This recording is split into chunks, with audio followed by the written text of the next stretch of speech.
Καλώς ήρθατε και πάλι φίλοι μου στο κανάλι μας.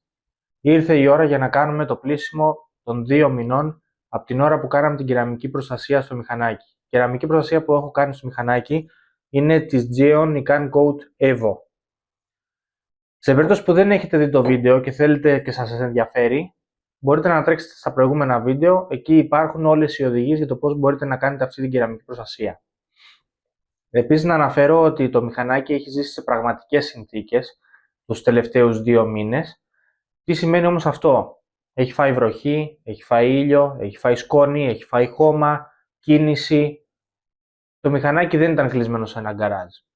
Οπότε τα αποτελέσματα που θα δείτε είναι πραγματικές συνθήκες. Τι χρειαζόμαστε τώρα για ένα πλύσιμο μετά από αυτό το διάστημα?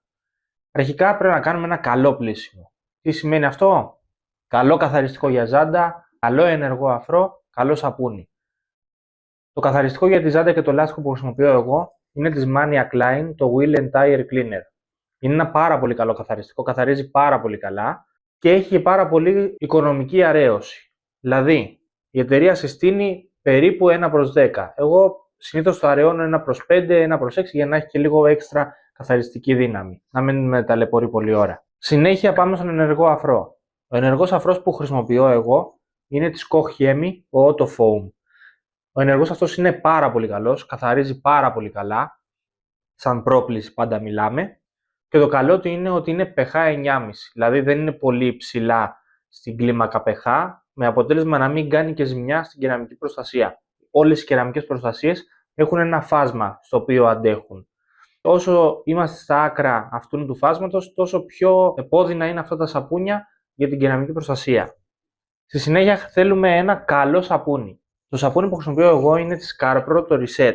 Θεωρείται ένα από τα καλύτερα σαπούνια για οχήματα τα οποία έχουν κεραμική προστασία και ο λόγος είναι ότι ένα καλό σαπούνι πρέπει να καθαρίζει σε βάθος και να γλιστράει αρκετά πάνω στην επιφάνεια. Αυτό ακριβώς κάνει αυτό εδώ πέρα το σαπούνι. Καθαρίζει πάρα πολύ καλά σε βάθος και γλιστράει απίστευτα πολύ πάνω στην επιφάνεια. Δεν περιέχει κάποια άλλη προστασία. Και αυτό ακριβώς είναι που θέλουμε. Γιατί από τη στιγμή που έχουμε βάλει την κεραμική προστασία, δεν θέλουμε τίποτα πάνω από αυτή την προστασία, γιατί στη συνέχεια καταργεί τις ιδιότητες της κεραμικής προστασίας που έχουμε περάσει. Επίσης, θα ήθελα να αφιερώσετε 5 δευτερόλεπτα να κάνετε μια εγγραφή στο κανάλι, γιατί όποτε έχω δει, πολλοί μπαίνετε, βλέπετε τα βίντεο, αλλά εγγραφή δεν κάνετε. Μπείτε λοιπόν, κάνετε εγγραφή και τώρα πάμε και στο βίντεο.